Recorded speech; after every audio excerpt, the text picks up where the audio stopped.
Crime Curious is a true crime podcast that takes an in-depth look into real cases through the lens of a trained investigator and former prosecutor turned judge. If you are sensitive to expletives, anatomical descriptions, and accurate descriptions of crime scenes, this podcast may not be suitable for you.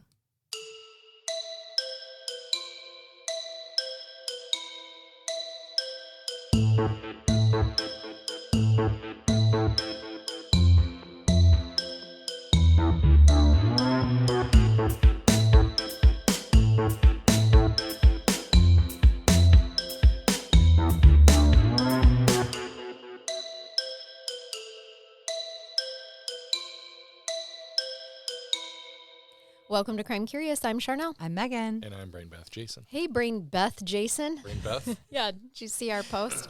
The AI in the our names. Yeah. You were something weird. I was something that didn't make sense. I'm usually to a Charnel. You're Charnel or to a computer. I'm usually it's a heavy CHA. Yeah. Charcoal. Yeah, usually. So, welcome to this week. This is our anniversary week. Happy birthday, Crime Curious. We're 5 years old. We are officially, 5 years old. I didn't get you anything. Kindergarten. Yeah, right. What'd you say? I didn't get you anything. No, I didn't get any of us anything. Well, Katie got me, our Patreon Katie. I don't know if you don't follow us on social media, you guys need to. Patreon Katie did get me something to help with all of the research that we do. A little lap pillow for my Kindle with a remote. A remote to turn the pages.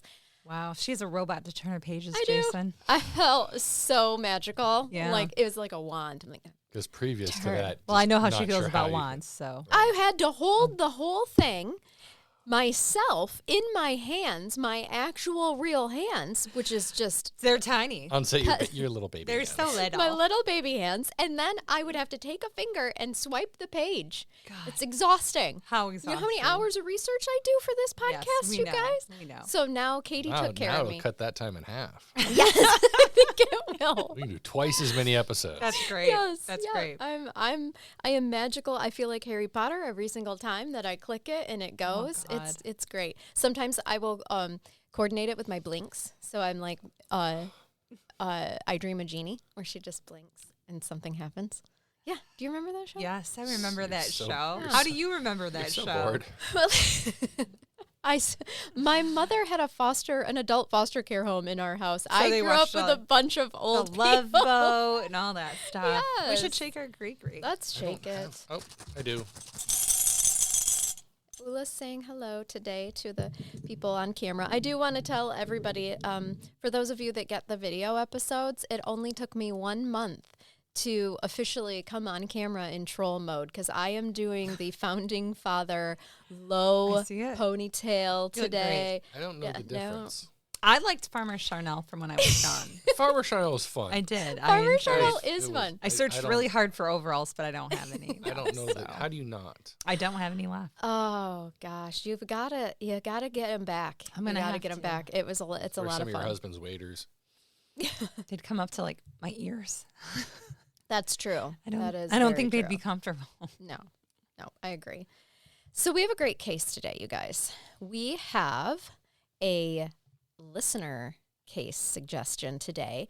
And not only are we allowed to say her name, but she said that she would literally cry if we said it. What if we say it Okay. 3 times? We will. I think we something will. happen? We will. This isn't like Beetlejuice, though, No, right? Okay. no, Is she's she- not going is to she appear. That would be super weird for her if it She did pops She's happen. in the middle of Screen. something. Like, what the Right, heck? What is exactly.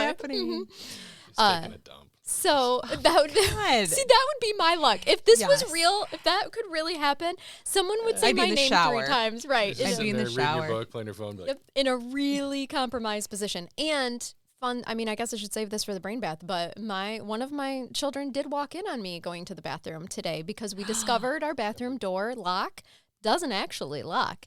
But I digress. I'm trying to say this poor woman's name here. I know they're all teens, but you can still give them that book, Everybody Poops. Yeah, That's well, I know, hilarious. but it was just more so of like I just saw my stepmom Sitting on the toilet.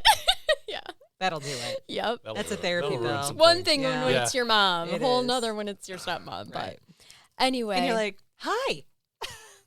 Yes. Oh, God. The door's supposed to be locked. That Did he is stand- actually did he how stand that there for a happened. second to actually acknowledge what was happening? He Or, was like, just run like, out? and then shuts the door. And I was like, bathroom door doesn't work officially. And he's like, nope. But anyway, so get ready because our little listener, Haley. Hi, Haley. Thank Hi, you. Haley. We are going to do your case today. Thank you for sending it.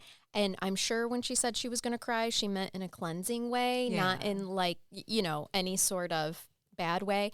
Also, she said to give the Grigri a special shake just for her. So here it is, just for Haley. The sack for Haley. The little, I'm shaking little Ula. And the There skull of we go. bones. Yep. So we shook one out for Haley. Oh, There God. we go. We're sorry, Haley. And I think officially we might have just become a cult. So welcome, everybody. Right. Cool. The reason that Haley suggested this case was specifically for our perspective. We are aware that other podcasters and YouTubers have covered this case, but when someone specifically asks us to cover it for our own perspective, we are very happy to oblige that. So today's story takes us to North Carolina, a quiet time. Quiet. I don't know. Nap Depends on time. where you are in Is North it nap time? Carolina. It does, yes. Nap It's time in Charlotte. right at nap time. In Angier, actually, North Carolina. Great. Never heard of it. Must be small. I think that it really is, and I thought the same thing. I'm like, boy, I've not heard of that. And then I did put it into Google Translate because I was reading it like Angier and was like, what if this is really Angier? No, but it's not. It's Angier. At least that's how Google Translate pronounced it. So Right. Well, it calls you Charnell, so we never know. that's true. That's a good point. So we're going to go to North Carolina, a quiet town where a young father's life ended in a burst of gunfire on a fall morning in 2013. The official story was self-defense, but the family says it was anything but that. And nearly a decade later, the questions still haven't stopped. Nearly a decade. It was over a decade. I wrote that and still put nearly a decade. That's how fast time goes. We don't want I time said to go that 2013 and then it was like, oh, nearly a decade later. Over a decade. It is 2026. These cases are rough, the one that you're going to give us, because these are the type of cases where they're technically solved and you're just told us it's a self-defense, but the family doesn't buy it. And so they just never get closure. And we've had a lot of call to action cases like that, some of whom we follow us and we continue to follow them too, where there's technically legal closure in the case, but there's not closure for the family. Not at all. And that truly is what pulled me into this of wanting to cover it, because the story here of Christian Griggs and not only how he lost his life, but then what happened afterwards that his family has to cope with is unimaginable. So like you said, I mean, it's solved allegedly.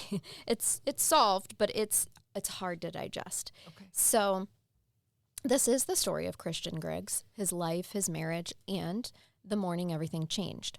So Christian was born in 1990 to two Army parents, Dolly and Tony Griggs. He went by Tony. His name was Anthony, but, people called him Tony. I like Dolly and Tony already. Right. I'm going over to Dolly and Tony's house Dolly for and lasagna. Tony. Now, he has a sister named Crystal as well.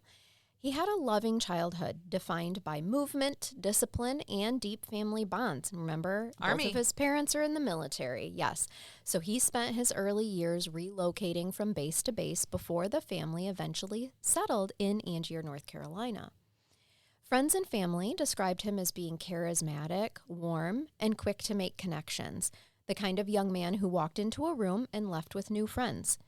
He was handsome, athletic, and deeply devoted to the people he loved. Christian went to Harnett Central High School in Angier, North Carolina, where he met his future wife, Katie Chisenhall. It might be Chisenhall. There's no R in it, but Okay. I heard people pronouncing it that way as if there were one. I prefer Chisenhall because that's how it's spelled. Well, he married his high school sweetheart. He did. He married his high school sweetheart, Katie. So her name didn't stay that for long. It didn't, and usually we only use first names anyway, but they married in 2007. The reports available about their relationship paints a picture of one that started very young and strong, but became increasingly strained. Katie was born to Pat and Adrian, a family with strong religious ties. Her father, Pat, became a pastor at the age of 29, a detail that shaped much of Katie's upbringing and the environment she grew up in.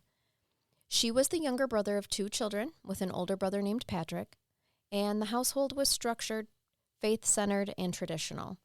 Her father's pastoral role placed the family in a position of visibility and influence within the community, and Katie grew up in that atmosphere, one where expectations were clear, reputations mattered, and family image carried weight. She's a pastor's kid. She is. In small town Southern America. Yeah, that's deep South America. There is no reporting that suggests major upheaval, trauma, or instability in her childhood either. Instead, the picture is one of typical small-town Southern upbringing, shaped by church life and family expectations. By the time she reached high school, Katie was still the same quiet, reserved girl that she'd always been. She wasn't known for drama or conflict. She wasn't the center of attention. She lived in the shadow of a respected pastor father and within the protective structure of a religious household. The two became pregnant during their senior year of high school. Uh-oh. Yes. So their daughter, Jaden, was born in November 2008, just a few months after they graduated.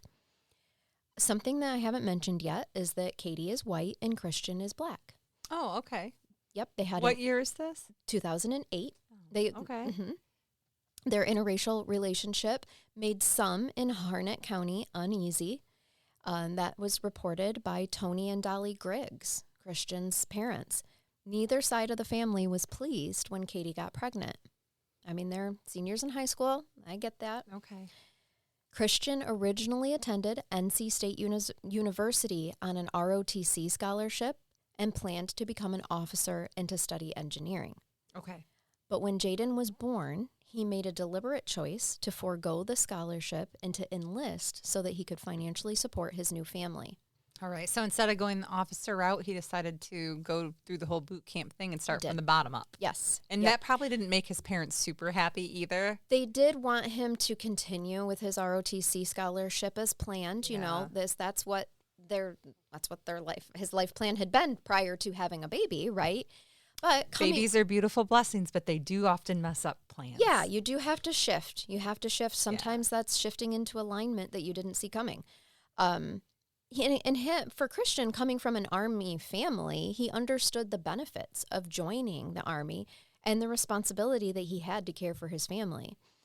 So Christian and Katie get married in January 2009, roughly 2 months after Jaden's birth. Katie's father, Pat, actually performed the service. However, Christian and Katie's 2 families, they didn't meet until 4 months after the wedding. Oh. And that was during Christian's basic training graduation at Fort Jackson.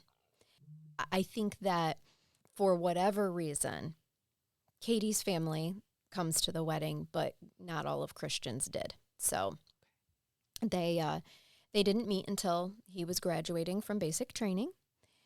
Katie often felt disrespected by Christian's parents, and the relationship between the families was strained from the beginning.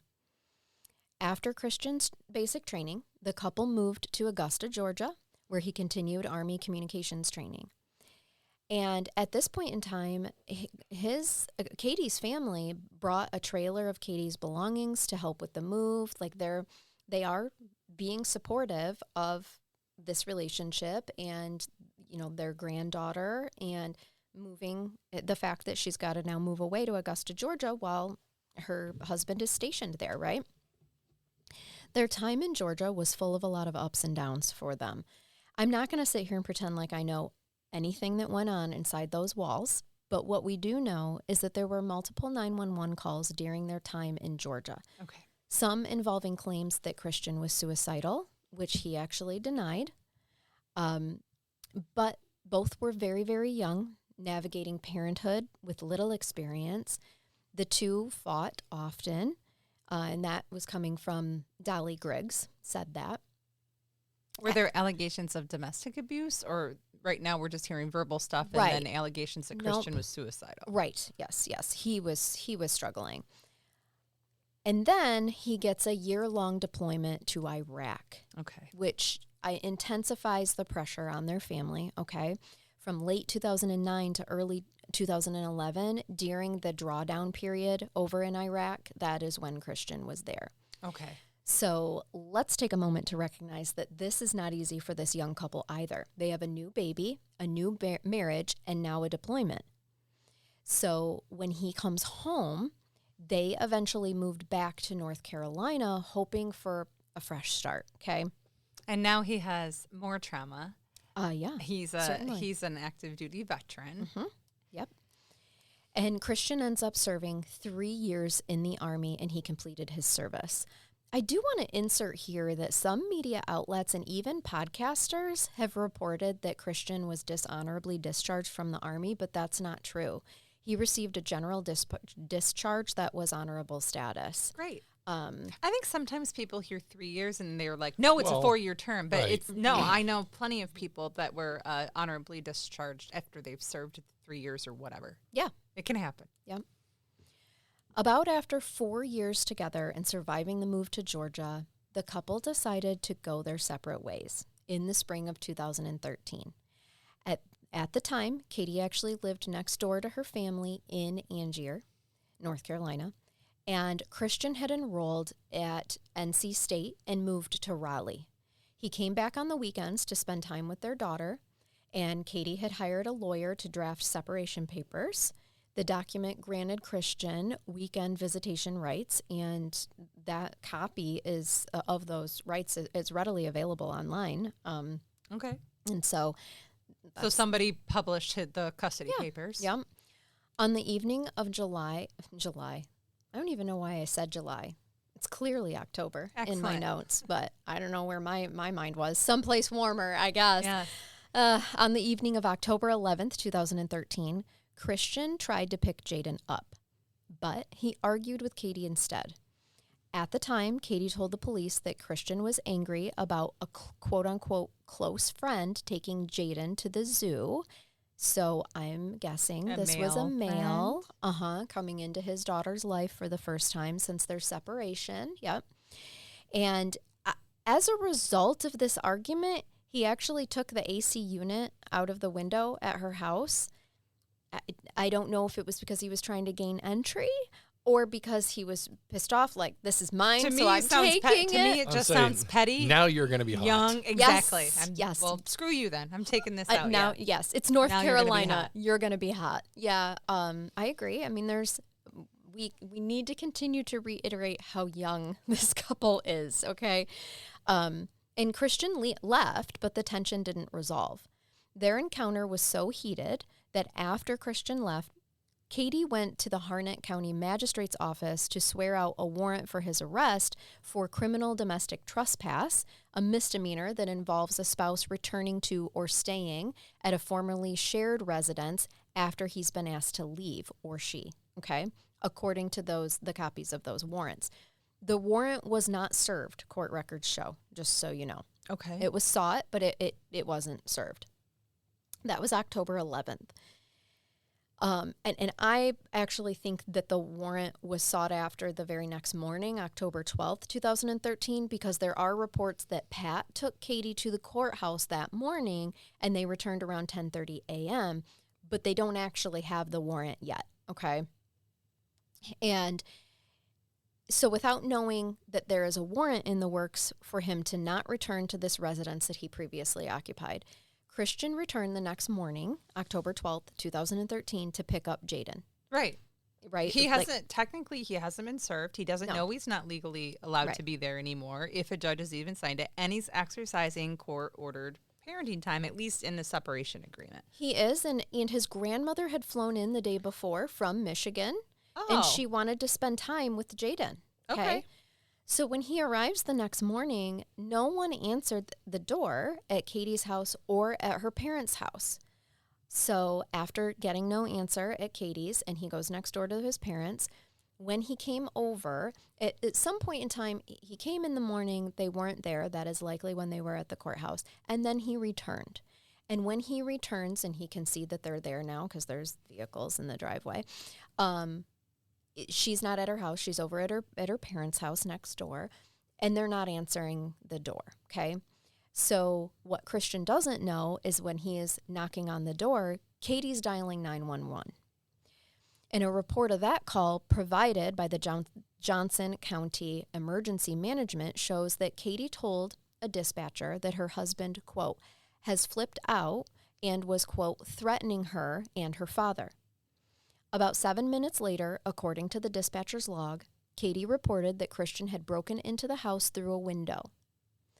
While Katie called the police, Christian called his father, Tony Griggs, okay? He said that his call, like Tony tells this, when Tony's side of the story is that when he answered his son's call, his son was frantic, and what Christian told him was that his wife, that Katie and Pat, were hiding in the house and not allowing him to have Jaden. Okay. But you don't get to break in the house. No, we'll get to the breaking into the house. I want to make that clear, even if that makes me unpopular with people. There's a right way to handle custodial interference. And remember, this is what Katie is reporting to 911. Right. Fair. But at the same time, this is the same time that Tony Griggs is on the phone with his son and can hear Pat Chisenhall yelling at Christian. And Tony just encourages his son to leave and to just come back later. But he also is on his way. He rushes over to try to help diffuse the situation as well. Okay. Mm-hmm. Again, young couple, I can see. And you obviously have one set of grandparents, her mom involved, so he wants to come over to... Yeah, he's going to come... Okay. Exactly, yep. When Tony Griggs arrived, he arrived to a parent's worst nightmare come to life.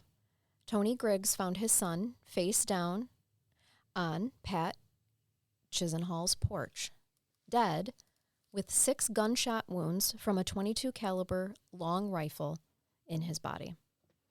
His head was nearest to the far corner of the porch, away from the front door and window.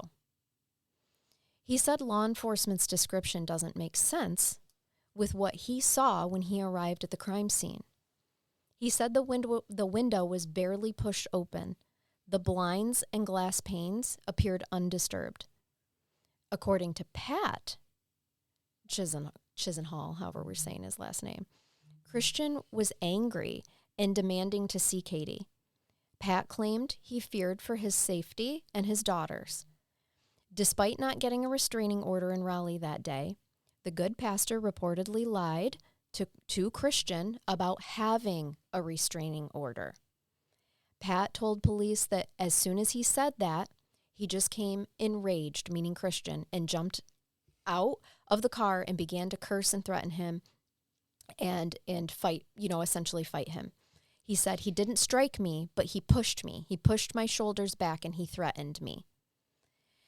So I want you to keep in mind of how Tony Griggs found his son. The far corner, his son's head was lying, his body, but his head was lying closest to the farthest corner of the porch, away from the window, away from the door. And he had 6 bullet holes. Starting from 10:51 a.m., Katie and Pat both made 911 calls. First, Katie reported that Christian was threatening her and her father, with the call ending 2 minutes later. In a second call at 10:58 a.m., Katie claimed that Christian had broken into the house. Just seconds before that, Pat called to report that Christian was making threats. Then, about a minute later, Pat claimed to have shot his estranged son-in-law as he purportedly entered the house through a window. At the time, Jaden wasn't even home, by the way, so good news there. She is not exposed to any of this. But evidence indicated that Pat didn't mention that to the dispatcher or to Christian, that Jaden's not even home. Instead, he lied to him and told him that there was a and what am I trying to say? Warrant? The restraining order. Yeah, the restraining order, right. Warrant. I mean, it's called different things in North Carolina. For us, it'd be a restraining order. Okay, they didn't have that this time. But you do have to realize, just so I can put this into perspective, People are really naive about how the system works. And so if you go down to request a restraining order, they may have thought that Some it people was think valid. that means they That's get one. it. I got it, Yeah. right? I filed one, so I have one. And he's not legally been served with anything, so there isn't a legally valid one at least. Even if it had been signed, it has to be served on him. So you do have two different perspectives here about what each side thinks happened or who's right. My bigger concern at this point in time is, was he trying to break in a window when he was shot, or where? I want to know where the trajectories Well, are. I'm about to give Where's it the to you. Let's get entry? some Because I'm ballistics. feeling like this is a little off Yeah. with the window. Upon being questioned, Pat stated he only remembered his front glass window breaking inward as Christian reportedly kept threatening, but couldn't recollect shooting him. 6 times? Uh-huh. While Pat claimed to have shot Christian from inside the house, Christian's family disagreed. There was no broken glass anywhere. Really? Really? When whatever Christian Griggs had been doing before he was killed, his father is sure of this. His son was fleeing and posed no threat. He was unarmed. Christian Griggs was 5 feet 10 inches and 151 pounds. He was shot 6 times. The 2 that most likely came first hit him in the shoulder and in the abdomen. The front or the back? In the, hold on. Okay. Well, The- because Dad just made an allegation or assumption that he was walking or running away at this point. Mm-hmm. Yep. The last 4, to answer your question, because the first 2 is in the shoulder and the abdomen, the last 4 are what caused Dolly and Tony to lose sleep, because those bullets were in Christian Griggs' back. Okay. Each entered his lower to mid back and traveled upward. According to Griggs' autopsy report from the NC office, the North Carolina office of the chief medical examiner. Across the nation, states have adopted laws in recent years that give leniency to those who unleash weapons to protect home and health. Yeah. Nearly half of all states have passed laws relieving citizens of the obligation to retreat in the face of an intruder or threat instead of using deadly force. Mm-hmm. Some of the laws referred to as the Castle Doctrine. They It is. only apply to one's home or office. Others, known as Stand Your Ground, cover any location where a person encounters a threat. North Carolina joined other states in 2011 by passing greater protections for those who shoot to protect themselves. Legislators adopted the Castle Doctrine, which allows homeowners to use deadly force when threatened by an unlawful entry. The lines between what warrants protection under the new law and what doesn't are sometimes thin. North Carolina's law doesn't, for instance, extend protections to a homeowner if the intruder is retreating. That is specifically wrote in the law. If the person is retreating, they're no longer covered by the Castle Doctrine law. Only 3 shell casings were found, neatly placed beside a couch, despite Pat admitting he fired all 6 shots from inside the house where Christian was outside. Investigators found no bullet holes in the curtains, no damage to the window frame, no damage to the shutters, no evidence that bullets passed through the window at all. Despite these contradictions, the sheriff's office closed the case within 24 hours, accepting Pat's self-defense claim. The timing of the 911... So a jury didn't decide this? No. This was case closed, self-defense. The timing of the 911 calls also called into question the timeline of the events, because around the time that Pat claimed to have shot Christian, Katie was on the phone with a 911 dispatcher just feet away, but the dispatcher never heard any gunshots. Per the detectives, Christian's fingerprints weren't on the window or the window frame, and his body didn't appear to have injuries like glass cutting him. However, the authorities believed Christian had turned while in the window after being hit in the shoulder and the abdomen, resulting in the gunshot wounds to the back. No criminal charges were filed. But for the Griggs family and for anyone who looks closely at the evidence, the story is far from resolved.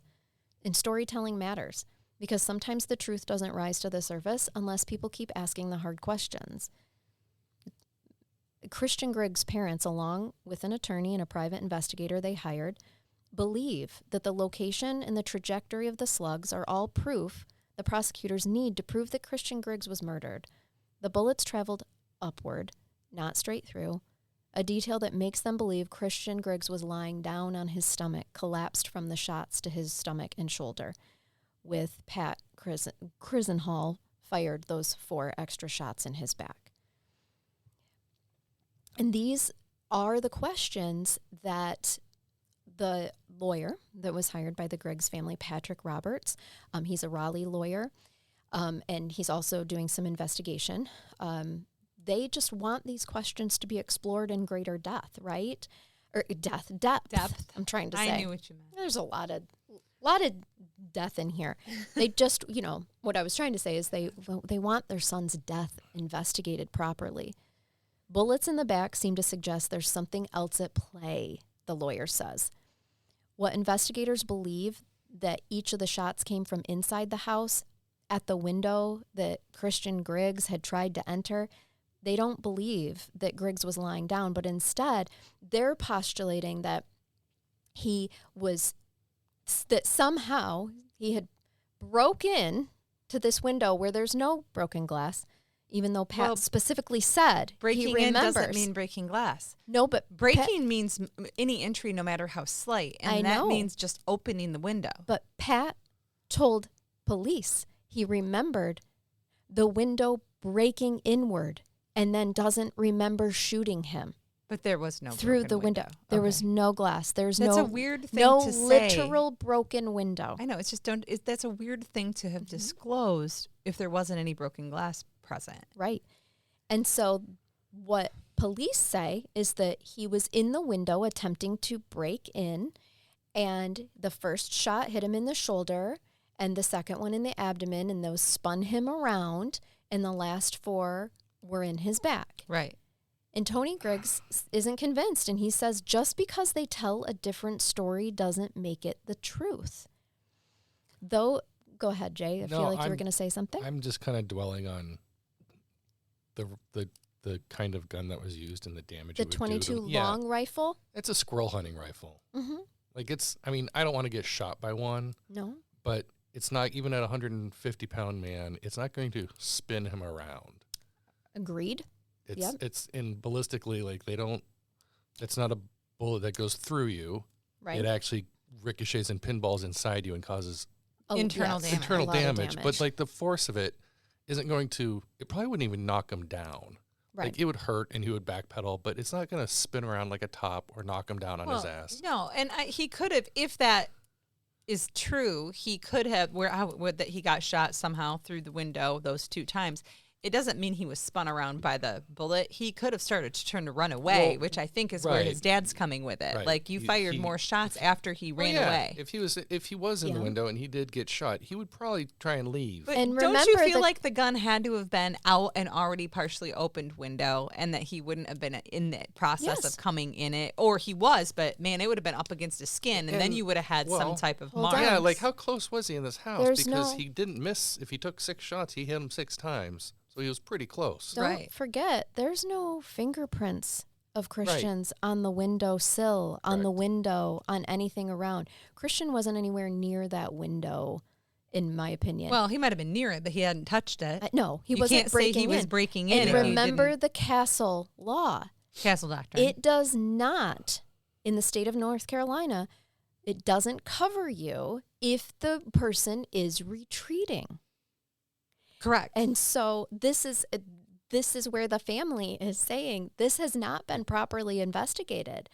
Well, that's it. This per seems the pretty definition open of the and shut. law. If he shot 4 times in the back and that's what killed him. He was right. He was retreating. I think because the issue and where law enforcement closed it, the reason it wasn't sent up to a prosecutor to look at or given to a judge or for a jury to decide is, I can tell you right now, it's because the 2 shots that they believe that were fired first were in the front part of him, which would be potentially indicative of self-defense. Right. So it comes down to the 4 shots after that hit him in the back, but were they all being fired? I mean, here's from the police perspective, if they say, well, he was defending himself, he got shot, they were defending themselves, they put the gun out, he gets shot twice, once in the abdomen, once in the stomach, or in the shoulder, and then while the guy's unloading the shotgun, he turns to start running away. That's got to be why they closed it. I'm not saying I agree with any of that, but I'm saying that's why they had to have closed it. But and regardless if he's running away and they just keep shooting, and he's unarmed. If the medical examiner says these are the shots that killed him. Yep, you're right, but I don't know that we had gotten to that far. I don't know. Did we get to which shot actually killed him? No, not. Oh, I thought you had said that the 4 shots were what determined to have killed him. No, the 4 shots are what Tony and Dolly Griggs are having significant nightmares about. Okay. Because to them, it showed my son was retreating and you continued. You wanted him dead. It's not that you wanted him off your property and you were defending house and health. You wanted him dead, so you continued to shoot. Well, and he was I can tell you unarmed. One thing, a shot to the shoulder with a .22 isn't going to kill anybody. Right, it's going to hurt like hell. It's going to put a small hole in you and it's going to hurt, but it's not going to kill anybody. The abdomen's a potential issue. The abdomen's another issue because it'll bounce around and pinball and tear up some stuff. Well, if you hit the right spot in that, what is it, like part of your aorta that goes down into your stomach, that's an instant. And again, you'd have to be pretty... You'd have to be. They were pretty close to him. Also, remember, real close. And remember where his body actually was. It was porch. Right. It was at the the farthest part away from that window and front door of the porch. We don't know how big the porch was. I don't have the measurements, of the porch, but that's what bothers Tony Griggs is that when he looks at this, and I mean. Putting yourself in their position, I can see exactly why that is. But just something, when you add it all up investigatively, which remember, an investigation didn't happen here, there are pieces that don't make sense. There was an investigation that law enforcement made a determination it was self-defense. I'm not hearing that this was sent up for prosecutorial review. No, it was not. The case was closed within 24 hours. But it might have been. So the things that you don't know are that, law enforcement could have been in contact with the AG's office or the prosecutor's office, the DA's office, and they said, nope, sounds like self-defense to me. Don't even send it up. Go ahead and close it. And that comes down to prosecutorial discretion. Look at the number of cases we've had also where people are enraged that a prosecutor's just chosen not to charge something because they can do that. Yeah. And then if the prosecutor does choose to charge, which is usually a safe bet when you have allegations like this, then at the very least the family gets the closure of it going to court. And I might get a case like that at a preliminary examination, and I have to legally take self-defense into consideration. Yeah. It's a mandatory jury instruction, by the way, too. But the level that I would be for preliminary exam, I could make a probable cause determination that, yes, there's probable cause that there was a death that occurred, a homicide, so to speak, that was committed. However, I also believe that there was self-defense, and so I'm not going to bind it over. Yeah. But it never got that far. Right. It did not. Speculate. It didn't go that far because in the small little town in North Carolina, the law enforcement, which was probably small town county, shows up on the front porch of the white pastor who just shot a black kid 6 times because he was breaking into his house. So if they did call the DA, I would. They said, "Hey, this is what happened," and that's their story, and that's what they gave the information. That's a huge and part of this case. I'm sure it is. It is a huge, huge aspect of this case. A lot of hypothesizing that way. Yes. That's my alternative hypothesis. Alternative. I almost got it out.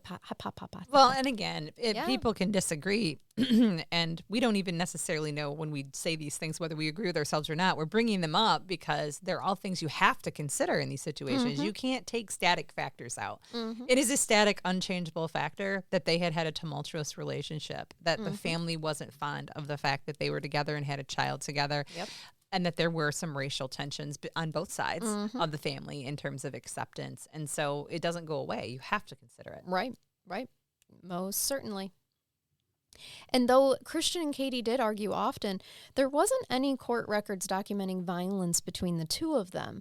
The warrant that Katie took out didn't allege any violence. She just simply didn't want him to be able to return. He was asked to leave the premises and not return. That's what that was for.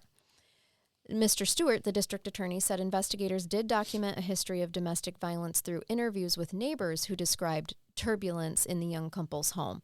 But remember, none of that was reported by Katie. But for all the trouble within the young couple's marriage, Christian and his father-in-law got along well. And that's actually coming from Christian's parents. Yeah. Christian had attended Pat's church, And several weeks before his death, Pat baptized him. Here's a theory. Great. Maybe Pat wasn't the one that pulled the trigger. And Pat is taking the blame for his wife and or daughter. His wife. Because he daughter. doesn't. His wife wasn't home, I do Okay. not believe. Oh, then taking the blame for his young daughter because he doesn't remember pulling the trigger 6 times. It is interesting. Fair. That is. That's also an alternative I like hypothesis. that alternative hypothesis because, in truth, he's not lying in the way that Christians like to pull at threads like that. Fair. He doesn't remember shooting him. Well, he doesn't know. Because he wasn't. Devil's advocate, too. I mean, we don't know for sure what was actually said because that 911 tape never picks up him Christian actually making any threats or anything. It just has her report that he had made some threats, correct? So we can only go off of what she reported. No one actually heard anything. And there was no one there other than she and her father to corroborate that he was acting in a threatening manner. And who knows what he was actually yelling, if he was yelling. So it's a he said, she said, because Christian's father was on the phone with him and said he could hear someone else screaming at him, and he was just telling him to leave. Yeah. Right. So he wasn't. Mm-hmm. Right. So and you leave, I'll be there. I'll be there. Something somewhere in the middle happened. Well, that's what they say, right? There's his side, her side, and the truth, right? And you have to figure out how to get there at some point in time. And witnesses see and remember things differently. Yeah, always. The only bit of, I guess, peace that Dolly Griggs gets from this is that her son was baptized. The rest, though, she's really, really struggling with. And, of course, she sees things in the news, violence against black men and things like that and the racial parallels to her son's own killing. So she actually wrote the governor and the State Bureau of Investigation asking that they intervene. In October, she filed a civil rights complaint with the U.S. Department of Justice. She refuses to let her son's death go unanswered. She doesn't know what justice in this case might look like, but she feels certain that her family hasn't gotten it. And this is a quote from her. "I think this is what this is about. This black man is on the white man's porch, and they're not going to do anything about it. They are doing everything they can do to keep this man from going to prison. They couldn't care less about my son. If it had been the opposite, when the detective went to the hospital and saw the shots in his back, they would have locked him up the day of the shooting." End quote. I don't disagree with that.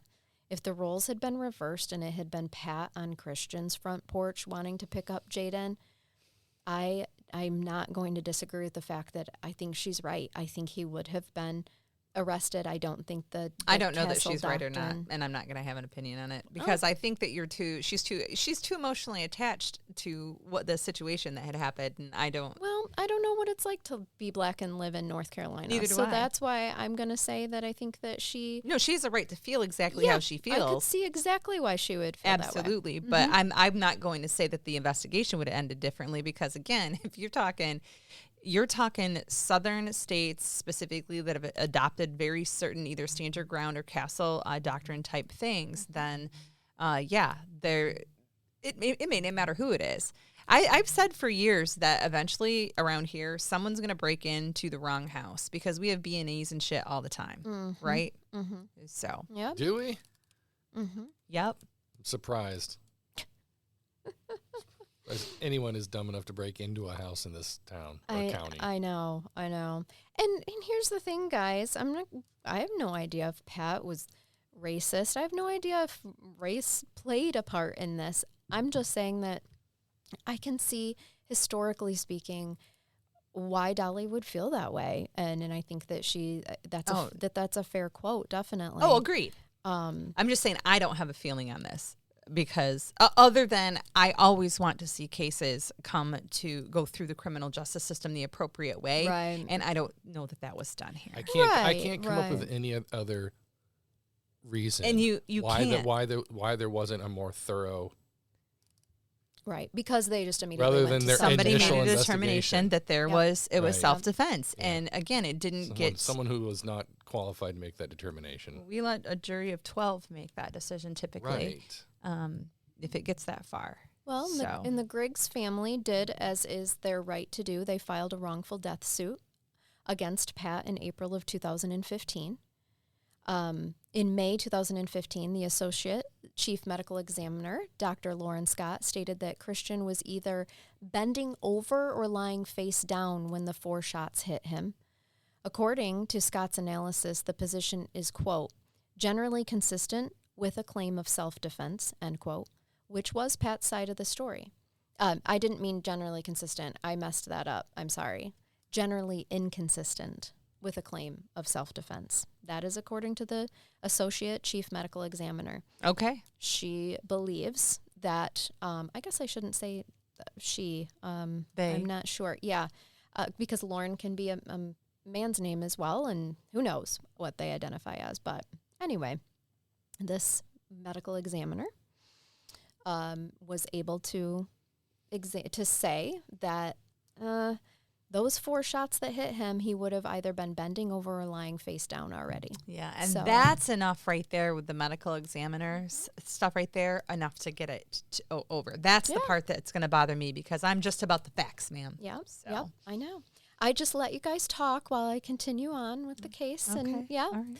In December 2018, Pat took the stand saying that he didn't remember what happened that morning. As a matter of fact, he has no memory of that day at all. Convenient. During the trial, the Griggs family argued that the physical evidence contradicted any claim of self-defense.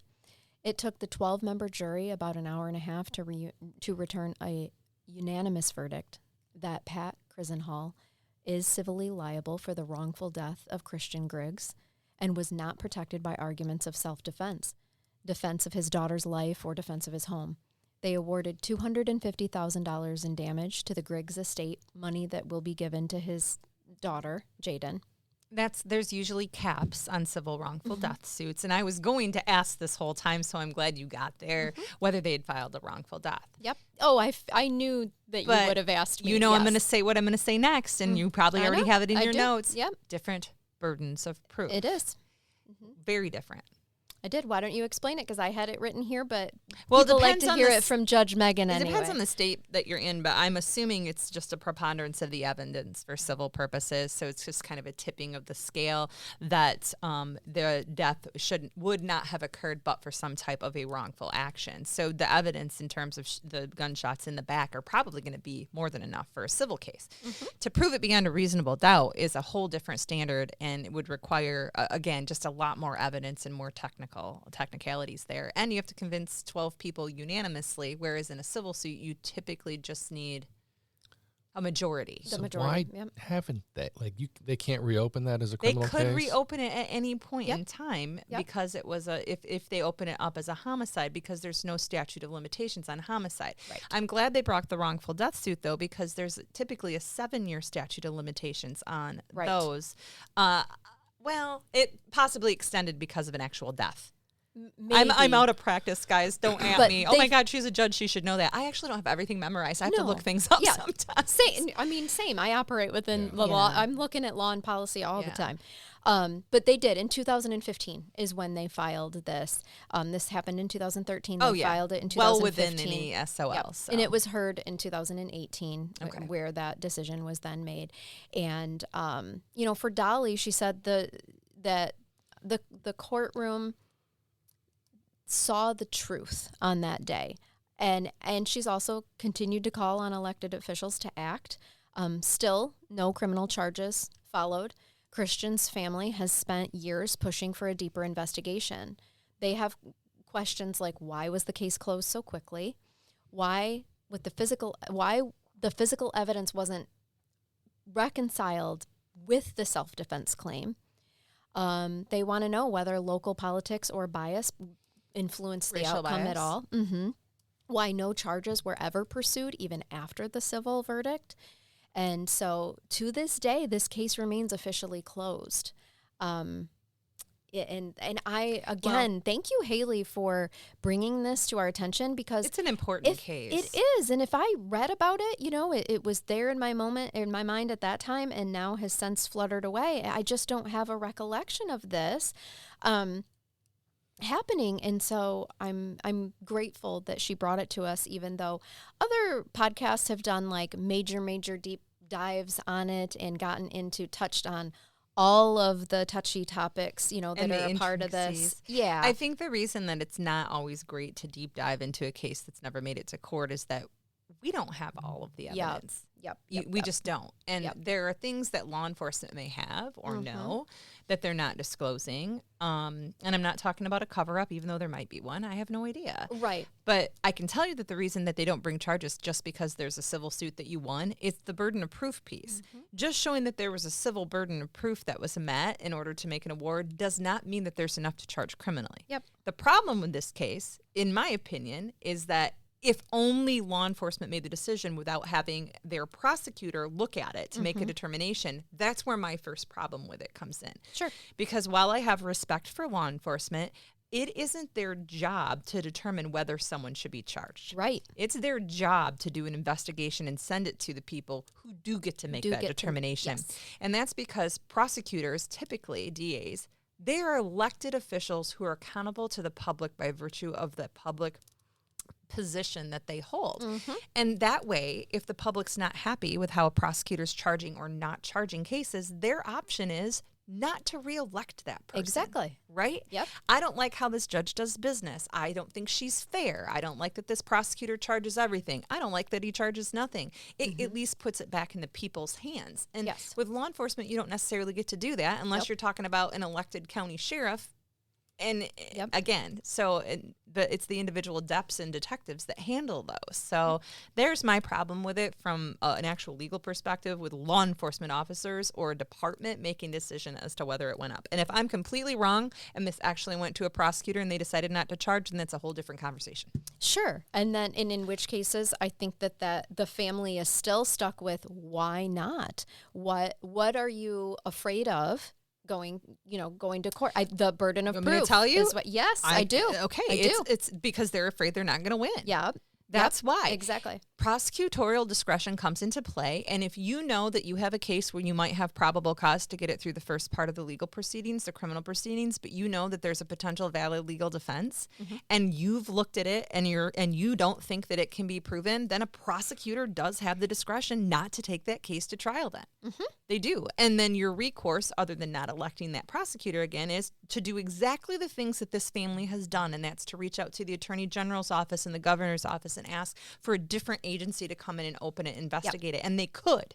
That could happen. It just has not. Right. So I understand also why they're continuing to petition for these type of actions to be taken. And truly why I wanted to cover it, too. After it was brought to my attention, I'm like, okay, this is, the family wants this to continue to be talked about and to be explored. And For so that's why we're here, And I know I could never actually talk to these family members because I'd probably just start bawling. Right. and because, again, my empathy level, even as a judge, is super high.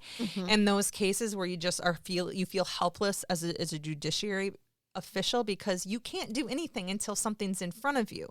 You can't be fair, and it would at least give them closure because then they could say, fuck that judge. She didn't bind it over. She didn't think that there was enough evidence, but at least you have closure. Yeah. At least somebody said, nope, there's not enough evidence. I'm sorry. Yeah, exactly. Were you going to say something, Jay? Nope. Okay. He's like, I've said enough. I'm just soaking it in. I'm still here. Yep. So Well, yes, thanks again, Haley, for this case, and I'm going to round us out with a brain bath that is seriously the most wholesome family short stories from the most wholesome magazine that there is, the Reader's Digest. You know how I feel about the I Reader's know. Digest. Jason rolls his eyes at us. I thought she was going to say Mad Magazine. No, I said wholesome. wholesome. I felt like this case needed to end with a true wholesome brain bath. Is it a pet story? So it's not. It is funny family short stories that they wrote in. Okay, and here I'm starting with number 1 here. For the second week in a row, my son and I were the only ones who showed up for his soccer team's practice.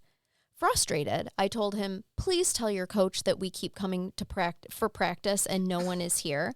My son rolled his eyes and said, he'll just tell me the same thing he did before. And I said, which was? And the son said, that practice is now on Wednesdays, not Tuesdays. Yep. That's adolescent voice for you. Yep. Like He listened. He just didn't process. Yes. And also, like, okay, you said I've got practice today. Let's go. Oh, Yeah. they're not showing up. I'm like, oh, right. Uh-huh. Because it's such a soccer mom thing to do. Yep. You're just used to running a kid someplace all the time, and you're like, get your shit and get in the car, so they do what they're supposed to, and then they're like sitting there looking around. Mom, we have practice on tomorrow. Yep. And he's just going to tell me the same thing he did before. You mean to tell me you've never accidentally dropped your kid off of practice that didn't exist and drive away? None of you? Oh, no. I've definitely, yes. I've never driven away, but I have. Jason says no because he only had one saying, I child didn't to have a kid have to keep track of. You It didn't wasn't that actually hard. have to corral. Charnell and I, No. like with my 3-year-olds and hers, we're talking, they were piggybacked within a couple years. We had one schedule to keep. It wasn't that hard. No, Right. I was a maternal Uber.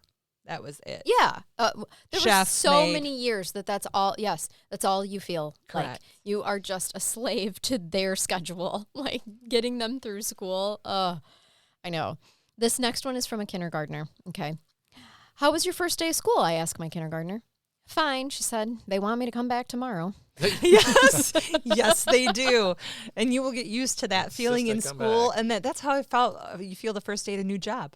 Yes. How was right. your new job, Jason? How was your first day? Great. They want me to come back told me to come tomorrow, back. though. Yeah. They just love me. Yeah. Exactly. This one says, although my daughter wasn't much of a bowler, when her friend's bowling team was down a player, my daughter agreed to fill in. So how'd you do? I asked her a few days later. She rattled off her scores, 160, 167, and 155. Wow, that's great. She says, no, one game, my score was 60. Yeah. One game, my score was 67, and Yes. one was 55. Right.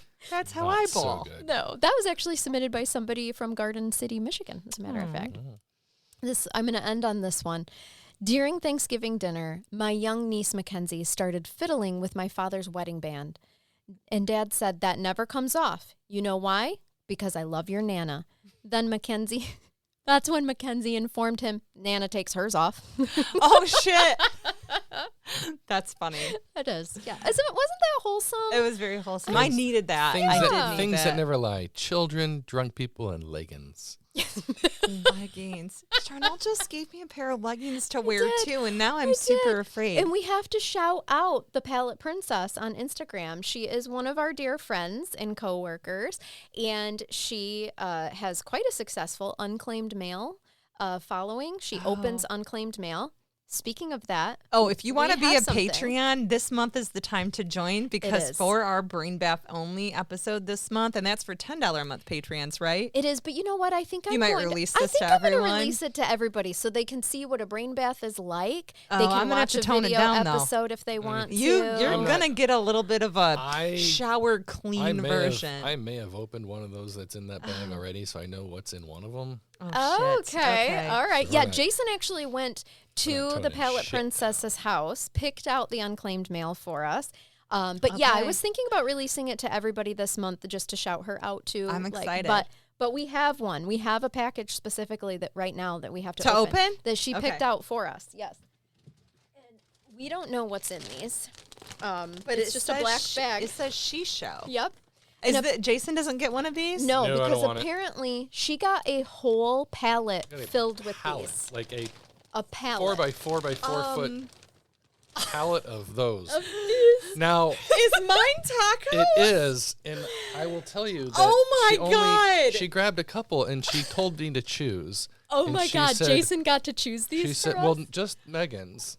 Oh my God. No, she pulled that one out, I and love she pulled that out, Charnell, and she's like, "I think Charnell would love this." I said she would absolutely I would. do. And then Oh she my said God. she grabbed two, and she said, is the "What's right better?" size. She said, "What's better, Taco Bell or Taylor Swift?" Oh, I would have worn either, but I was I like, prefer you know- to eat Taco Bell. I was like, I really think Megan will like the Taco Bell one, and I Yeah. didn't see it, so I didn't know it was Yeah. awesome and purple. You and don't looked really like fabulous. Taylor Swift, do you, It Jason? is. No, I Purple fucking and stand it. fabulous, and I bet you anything that the next pajama day at school, Marie is gonna wear this. Oh, like she's 100%. totally gonna be like, "Mom, can I wear your taco jammies?" That's great. Also, this could be a lounge outfit. Like, do you could. feel like Oh, yeah, these are silk. First of all, Charnell, these are silk. what I'm saying is, oh, yours are shorts? Mine is the shorts version. Oh, good. and I'm so glad mine shirt. are long because I don't do Yeah. shorts.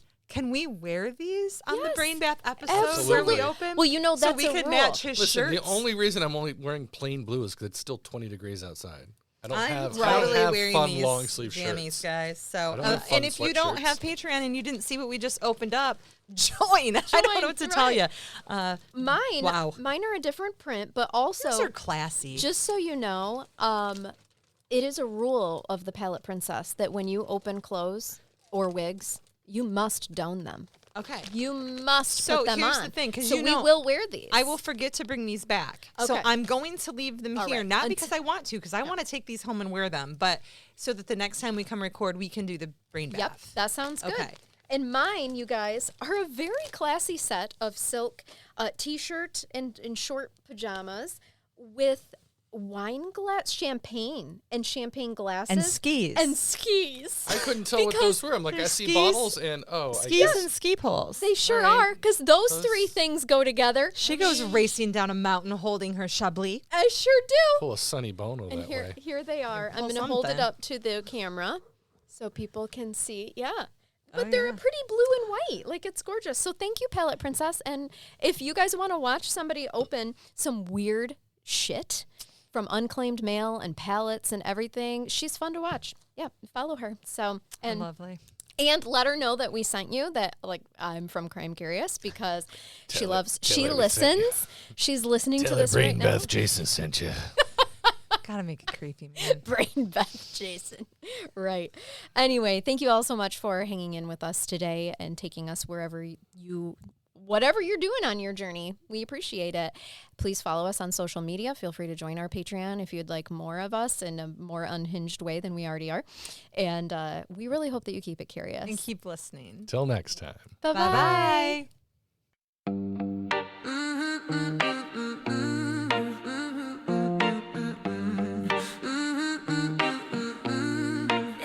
Yeah, used to chase the tears in a different kind of grind, helping little ones leaving our old selves behind. Charnell, Jason, Megan, a trio strong and true, but the system wore us out, needed something fresh and new. So we flipped the script, found the mic and the beat. From deep investigations to stories bittersweet. Prosecutor, the judge, that's Megan on the mic. Charnell digs the dirt, makes sure the facts are right. Crime Curious, yeah, that's the name we claim. Shaking our grief, fanning the curious flame. From global listeners to the brain bath we provide. Keep it curious, keep listening with nowhere to hide.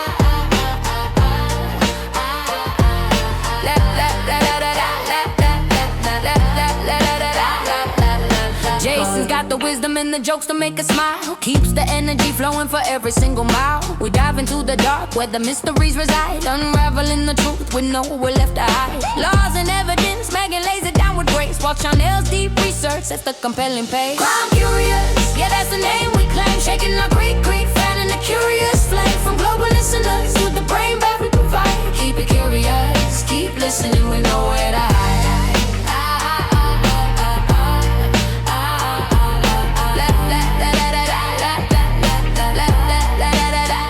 Don't ask about the raccoons, some secrets we just keep. But every week we're digging secrets buried deep. For every mind that wonders, for every soul that seeks, we're here to break it down in our Crime Curious Speaks. Crime Curious, yeah, that's the name we claim. Shaking our grief,